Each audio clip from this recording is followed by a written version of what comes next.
How do you find opportunity in crisis? In this video, we look at how a prayer movement faced a crisis that would radically change their methods, but ultimately make way for them to reach many more people.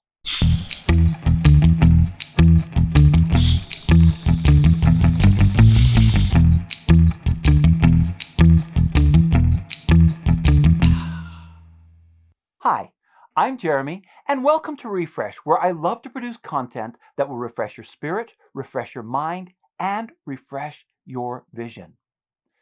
This is the last part of my mini-series with Mike Betts, leader of the Relational Mission group of churches. And if you missed the first 5, then I would suggest you click the card above and start from the beginning. Today, we're going to look at how to lead and grow a movement through a crisis. Let's get right to it. Obviously, being in the middle of at the time of recording this, we're in the middle of this sort of COVID pandemic, which has thrown all sorts of things up in the air.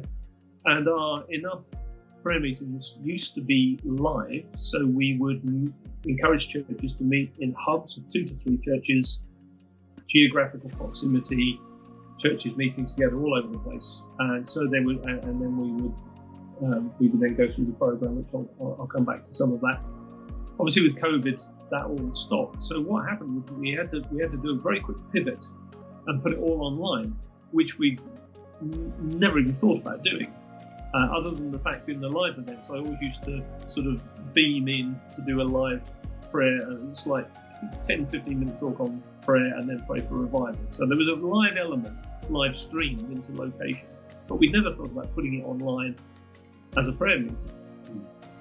Obviously with COVID, then that's all we could do. So we just did 3, one a month over the summer.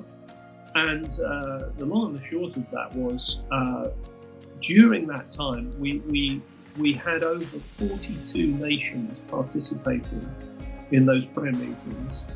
And some of we had I think it was something like 25,000 hours of prayer. We added up all the people taking part. Wow. And I think the biggest gathering we had was somewhere between 6,500 and 10,500 people. It was always a little difficult to quite know how many people were present because of the analytics of YouTube and all the rest of it. You couldn't quite work out all of that. But so we've been very conservative in our bandwidth.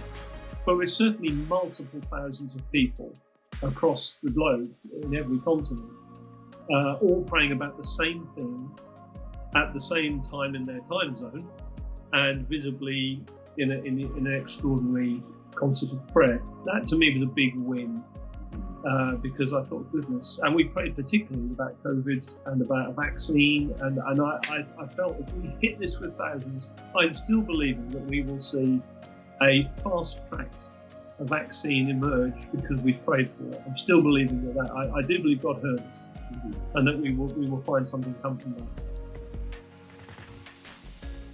We have an opportunity to be part of this global prayer movement, and I would encourage you to check out the website prayersofmany.org and find out when the next Enough Prayer concert is and how you can be a part. You can also pick up a copy of Mike's book by clicking one of the links below. This has been a fantastic series, and I love being able to spend time with Mike. I will be releasing a video of the whole interview, and it will also be available as a podcast, which I will leave links to in the description below. And hey, if you found this content valuable, why not like it or leave a comment below? And if you haven't subscribed already, take a moment to click the subscribe button and ring that little bell to make sure you get notified the next time a video comes out. Well, that's it for this week. Until next time, keep looking upwards, keep moving onwards, and I will see you in the next video.